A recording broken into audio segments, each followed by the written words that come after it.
It's a Neolithic henge.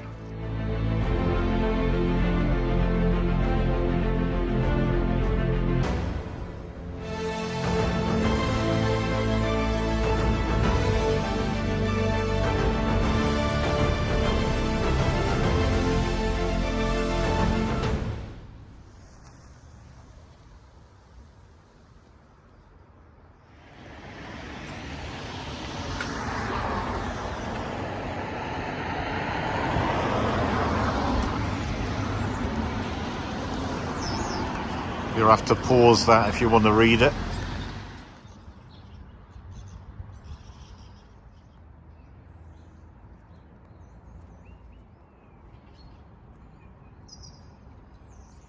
Good morning. It's quite a dull, dreary, chilly morning. The good news is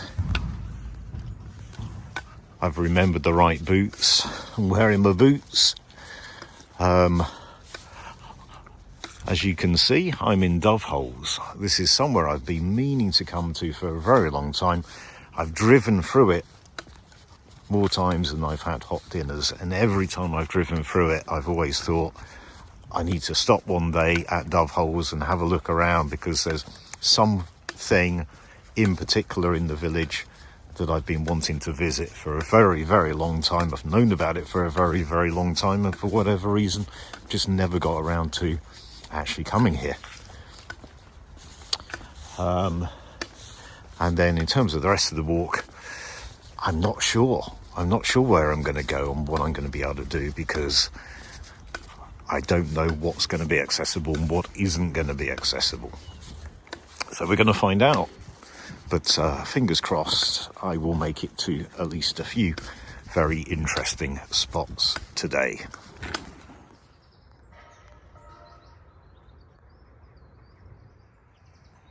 So here we are. This is much bigger and more impressive than I was expecting. This is known as the Bull Ring, and it's a Neolithic henge.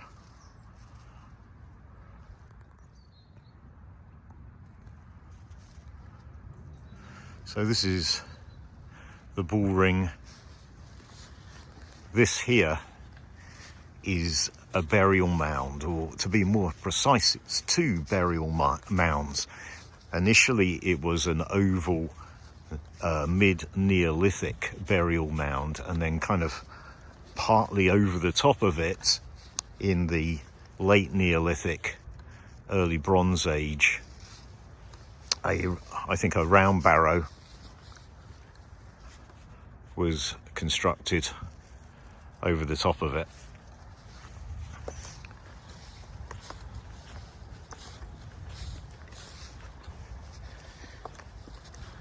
All of these features are in pretty bad condition, but in all honesty, it's a miracle that any of this survives today.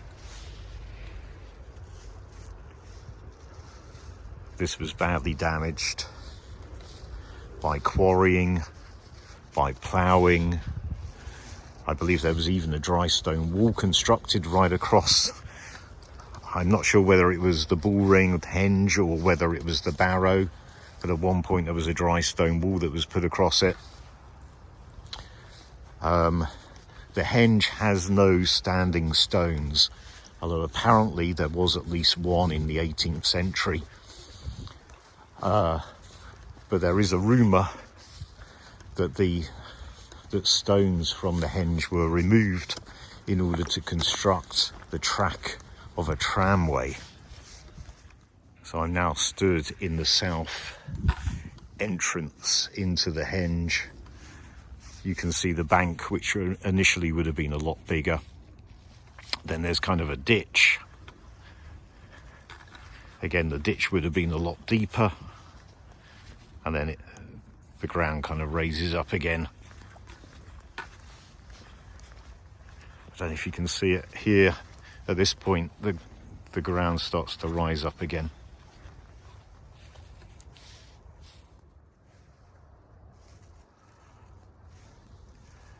That big pile of wood over there is not fly tipping.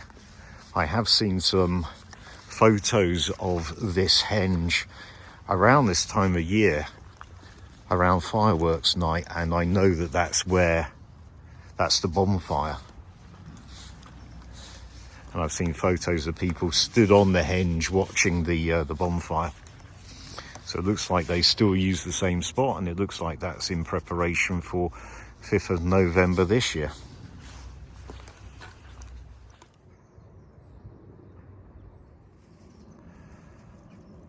I'll put some links in the video description if you want to find out more about this henge. So this is the north entrance to the henge. There are quite a few small rocks exposed under the grass.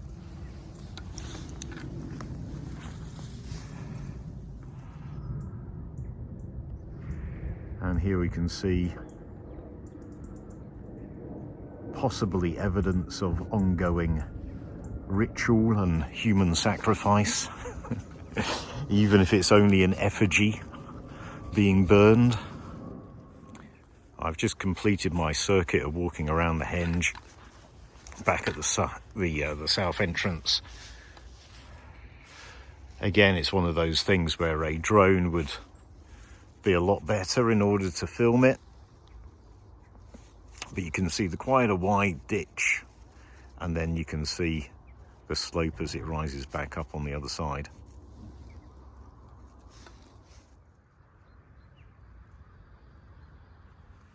I'm now stood in the ditch, and I think it's a little bit clearer to see on the video. The bank, the henge on that side, and the smaller rise on this side.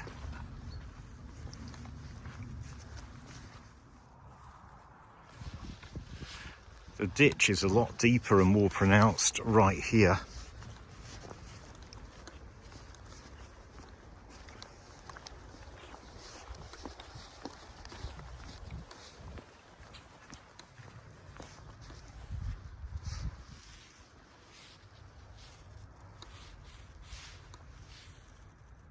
I'm now stood pretty much in the centre of the henge, currently looking south.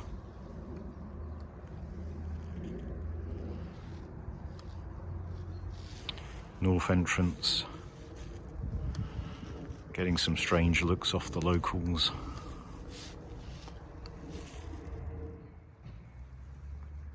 I'm very happy to have finally got around to coming here and visiting. It's more impressive than I expected it to be. And as I say, it's a miracle that there's anything left at all. We're surrounded by huge quarries, many of which are still in use, and who knows what other prehistoric relics once existed but have now been obliterated. And then very close to the henge, we've got this bit of wasteland here, which used to be a quarry. I've seen some maps published in 1883, and it was disused at that point, but there's a possibility we might have some ruins in here. And I wasn't sure whether I would be able to access this, but so far so good. Let's go have a look. I've just seen a few rabbits down there running away. Well, it's incredibly overgrown, which I guess is a good thing. It's returned to nature.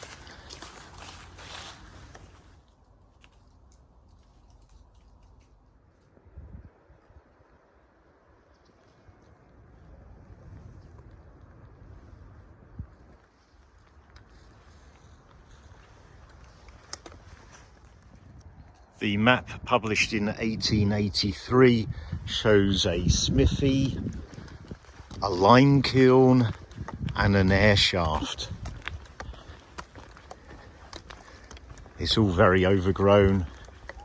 I'm not sure what I'm going to be able to find today, but we'll keep looking.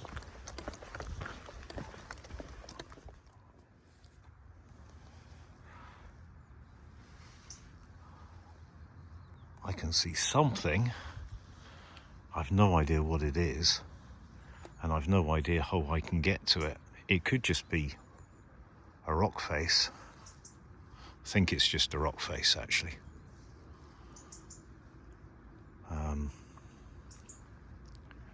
I was hoping from this vantage point I'd be able to see something, but not really. So I think we can safely say that we have found the air shaft. On the map, this area is tiny, but when you get in here, it's a maze.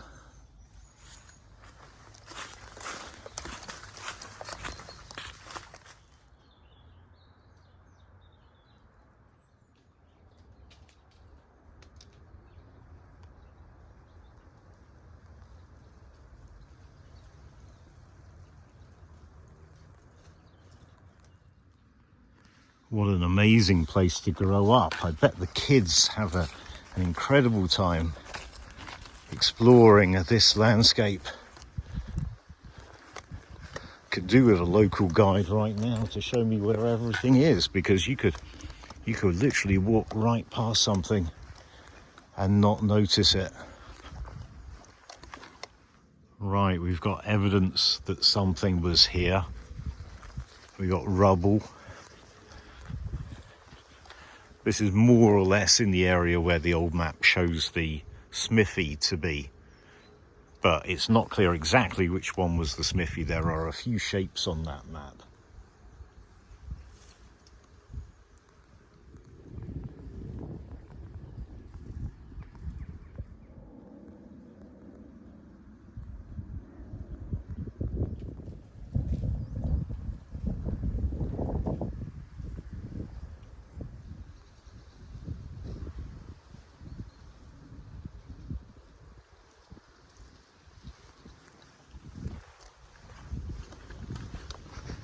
Up ahead is the rock face we could see from above earlier. I almost missed this. Walking along the track, this is covered by all of this. So you can't see it until you get to this point here. So this could be the smithy, although it's very small.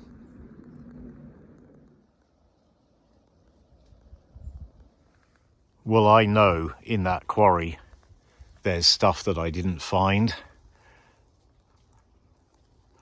But where I am now is the footpath that I planned today's walk to follow. So I think I'm just going to continue, rather than going back into the quarry and looking around. I'm just going to continue on the footpath. There should be time at the end of the walk to explore the quarry a bit more at that point. I think I mentioned earlier that today's walk was a difficult walk to kind of plot, because there aren't many paths, and even the paths that are on the Ordnance Survey map, sometimes it won't let you plot a route along those paths for some reason. I don't know if that means that those paths are inaccessible, but then you've got some of the tracks and trails that I was following through the quarry which aren't marked on the map. So we'll just have to see. I may end up coming back the same way that I'm going, which I don't like doing, but there are so many huge quarries that you just can't walk through, and you have to, quarries that are still in use today that you can't walk through, and you just have to go around as far as you can. This is the rock face that I could see when I was up over there somewhere. There is this trail here which isn't marked on the map. I might just go up there a little distance just to see where that goes. So I'm just following this little path. Look at all these rock outcrops.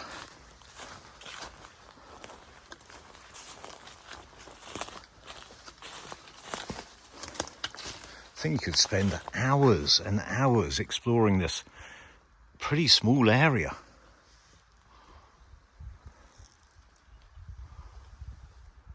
Look where it brings us out.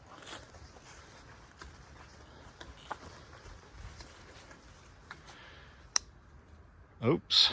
Well, I didn't see that sign on the way up. Back at the rock face, I mean, this path here is a public footpath.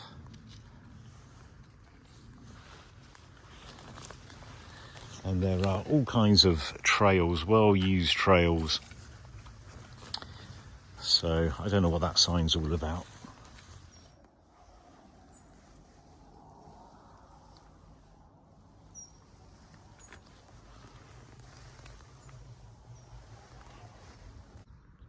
This may or may not be the route of the old tramway, I'm not sure.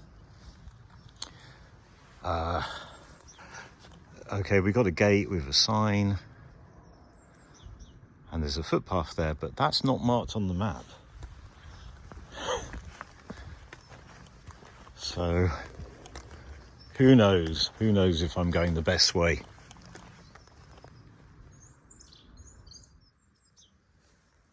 It is quite possible this is the old tramway. And who knows, some of these stones could have been once standing stones, although they don't really look it, to be fair.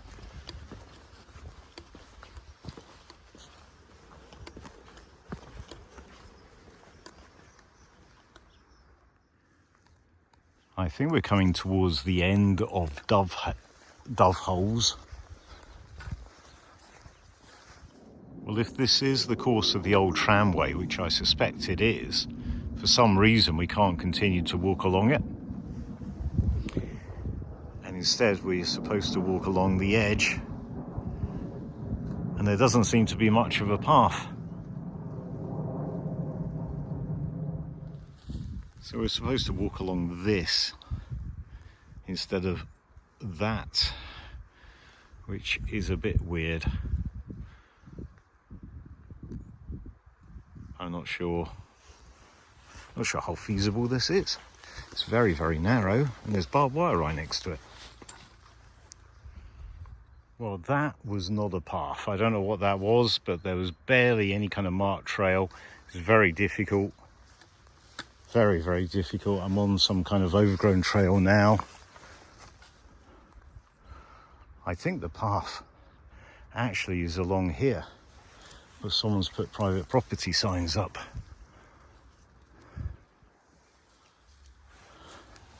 Anyway, I'm back on something. Right, well, I think someone's been having a laugh. Not only was there a sign saying private property and directing you to a footpath that didn't exist, trying to get up the side of that embankment, but right here there is a public footpath going this way, and I can't work out, because there is a lane there, I can't work out whether the footpath is supposed to be on the field side of the lane or along the lane itself, but clearly there's nothing marked and there's a barbed wire fence with no way of getting it into the field. And then here there's a locked gate. No signage at all. I suppose you can get through here. You're supposed to go through here and then through the other gate? I don't know. But this gate's locked.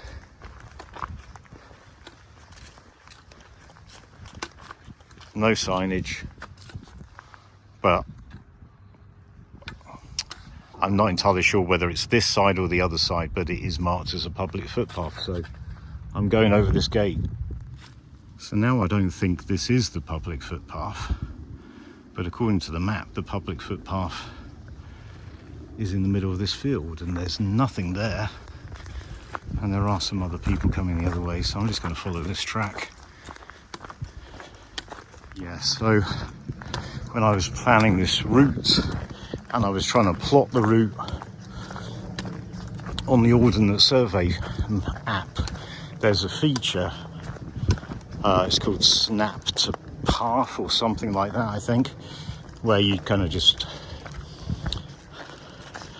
put down the point where you want to go to, and it'll just make it a lot easier for you. It will just automatically snap your route so it follows the public footpath. And when I try to do it along several parts of this walk, including this section, it just wouldn't do it. It can be routing me around. But these are still marked as public footpaths on the map. There's no signage up. And if someone has removed the actual public footpath that goes across that field, then I'm just going to follow whatever trail I can. So that's Lower Barmore Farm.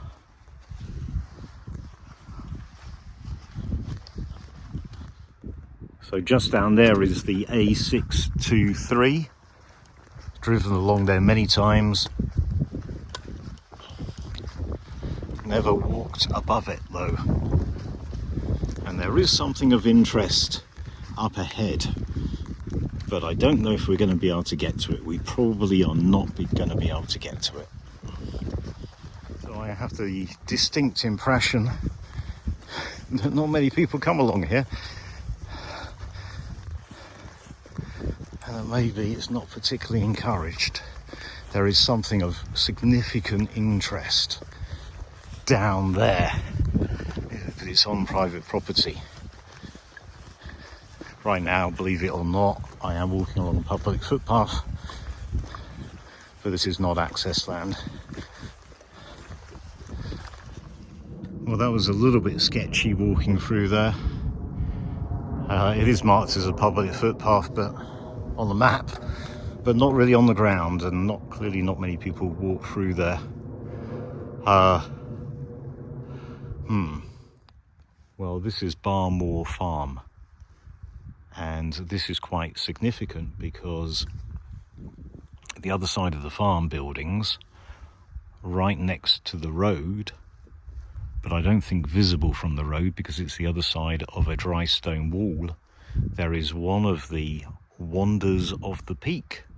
So the Wonders of the Peak, I can't remember whether it was 18th century or 19th century, I think 18th. I'll put it on the screen.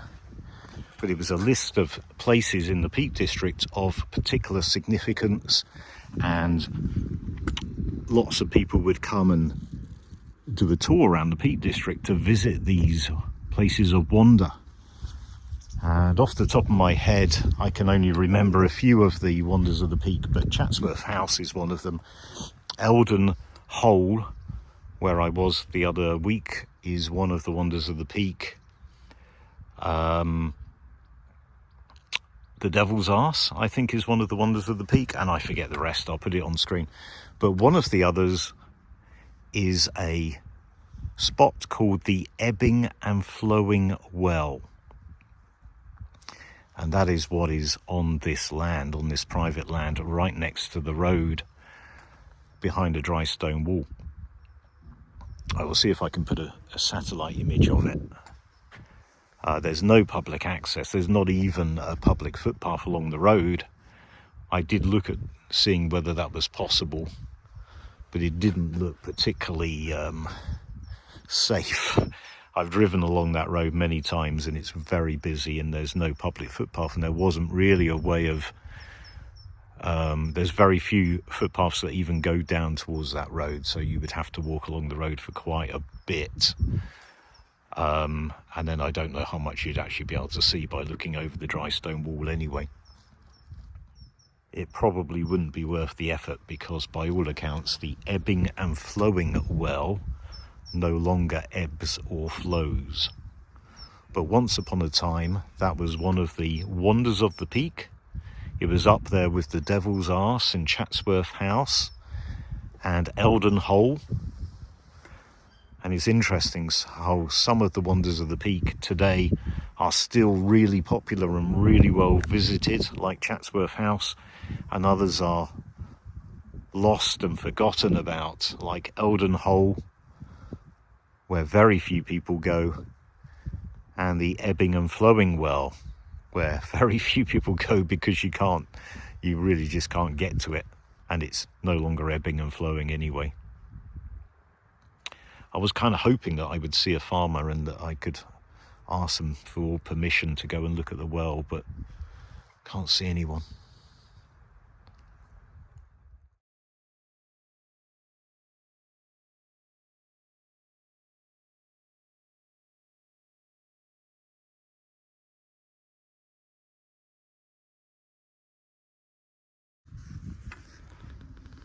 This is very sketchy. These paths are, well, there's a path that comes across here.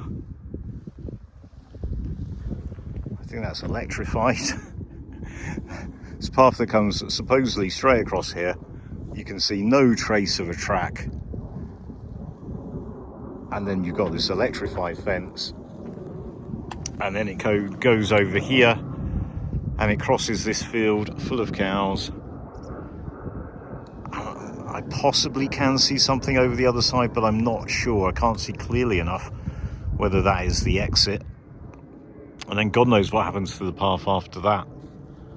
I think what I might do, because this track I'm on is not a public right of way, but it's completely open, so there's nothing stopping me walking along here. So I'm going to keep walking along here and see if I can get around the field. I don't know whether I can, but I can always come back.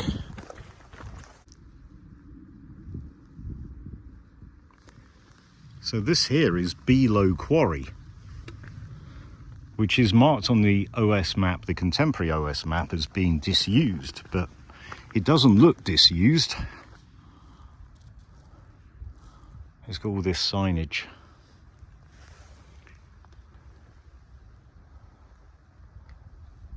Beyond it is a quarry which is still active, still being worked, but I'm not sure about this one.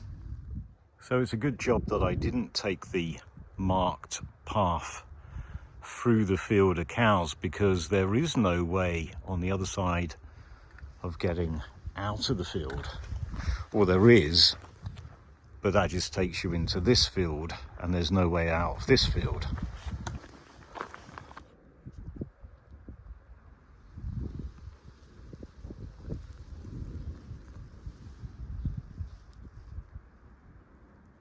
This is definitely not disused.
Interesting.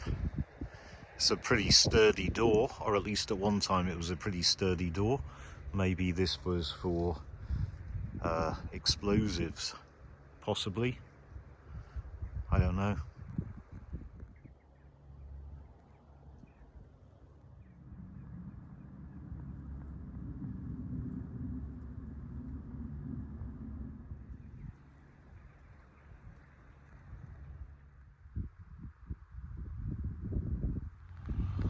Suddenly, there's a load of off-roaders, trail runners, motorcyclists There's loads of people up here, which kind of gives me a bit of a reassurance that I can actually get out following this path, or this road, or this track, or whatever you want to call it.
By this time last week, the sun was shining, things got very warm, I was stripping off layers. Not today. Today it's distinctly wintry. I'm looking for somewhere suitable to stop and have lunch.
This will do for lunch.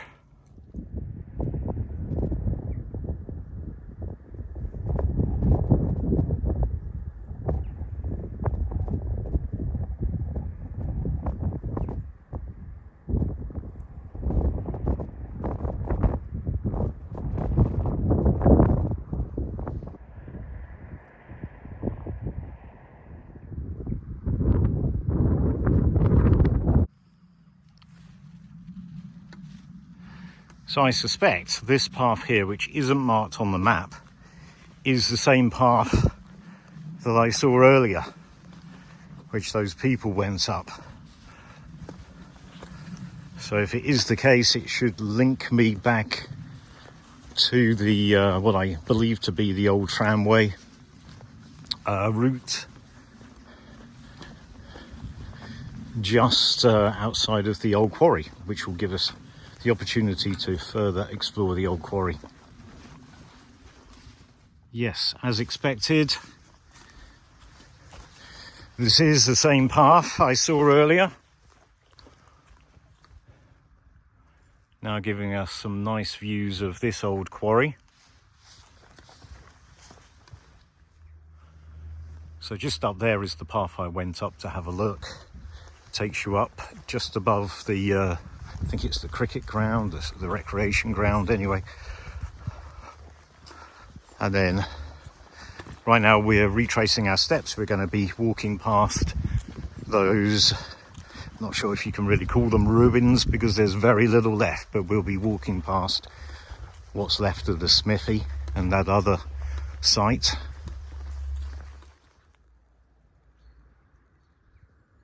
Okay, so I'm back here at what I think is the old smithy ruin. Certainly it's the bigger of the two piles of rubble. And I'm going to continue to explore this area, this old quarry, because although I found a few things, I know there's more to find.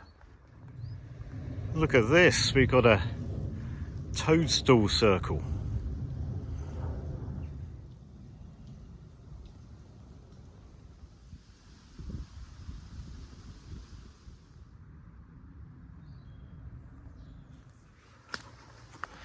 Just over there is the air shaft I found earlier, but I never found the lime kiln, which is supposedly in this area somewhere.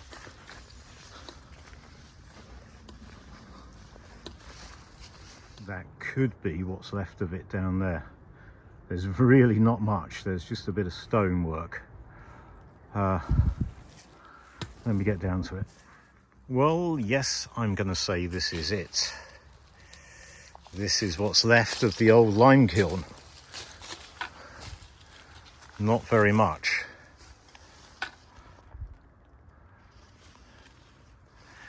And it's no surprise that I couldn't find it before. It's a miracle I saw it this time. I just saw a rabbit, which I think came out of that hole there.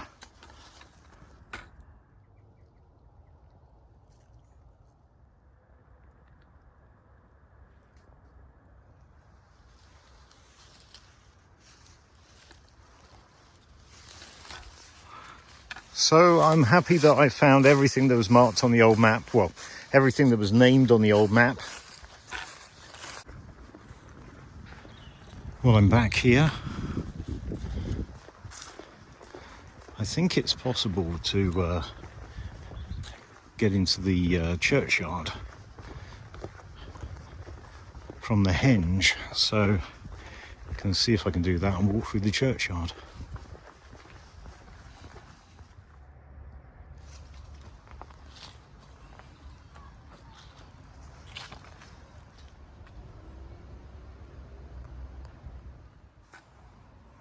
Very unusual looking church. Okay, so I parked at the station, almost back there now. That was an enjoyable walk. It's good to have finally, after all these years, finally have visited the Bullring Henge, and it was more impressive than I thought it was going to be. And the rest of the walk was interesting. I had some fantastic views of the quarry. So I hope you enjoyed that one. If you did, please give it a like and subscribe, and I'll see you next time.